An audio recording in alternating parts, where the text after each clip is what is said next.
Lynne, I'm keen to sort of change gears a little bit and talk a bit about your journey with money and some of the things that you've learned, over your career, I suppose. How's your attitude to money? Like, what was it like, in the past, and how has that evolved? Oh, in the past, well, you're looking at someone who wanted to get out of maths as soon as possible in high school because it was all too much. It was overwhelming, right? So I got out of that as soon as I could. And so I had this feeling of I'm not good with numbers. Therefore I'm not good with money. Yes. And so for a number of years when I started working, I would just kind of look in, as we had bank books then, I would look in my bank book or bank statement and go, oh, more money has come in. Oh, and money has also gone out, but not having a clue what that meant. How much did I actually have? Was more coming in than was going out?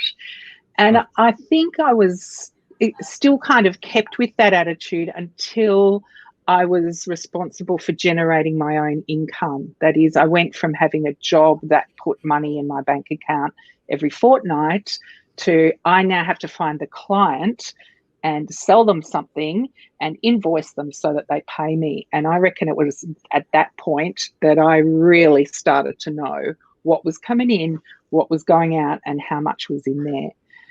Right. So a real reality check at a few times. I remember years ago taking stuff to sell secondhand, like getting rid of books and CDs and trying to offload stuff to bring in some money at some really tough times.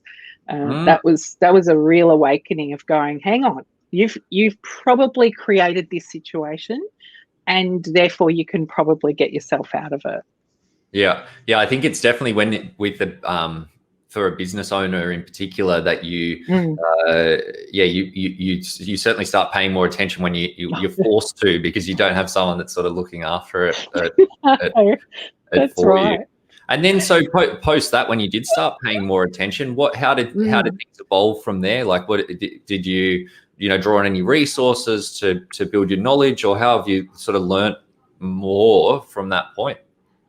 Yeah, I think some of the commercially, freely available information, but I also did some work with, for a number of years with AXA Financial Services as it existed in Australia. I think then bought out by MLC. And so I ended up working with a lot of financial advisors. I was actually training them in how to be better communicators and how to make sense of information. But at the same time, I, of course, was picking up so much information about working with money and being conscious of your money, because I was working with them in their practices.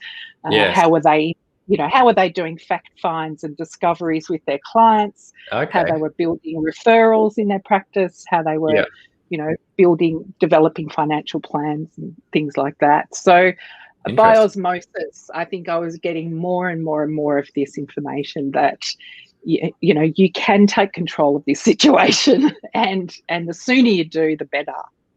Yeah, that's great. Yeah, it's definitely true that the more, if you want investment income of, it doesn't matter what it is, it's 5,000 a month or 10,000 a month or something, you need to save X dollars today. You wait, a month, a year, 5 years, it's just X plus plus plus. And that's something that I think a lot of people sort of understand that, but we have a bit of an advantage as financial advisors, because we actually get to look at the numbers day in and day out, and you see how much it makes to actually make it happen. So guys, good lesson to make sure you cut through that overwhelm and make some decisions and make it happen.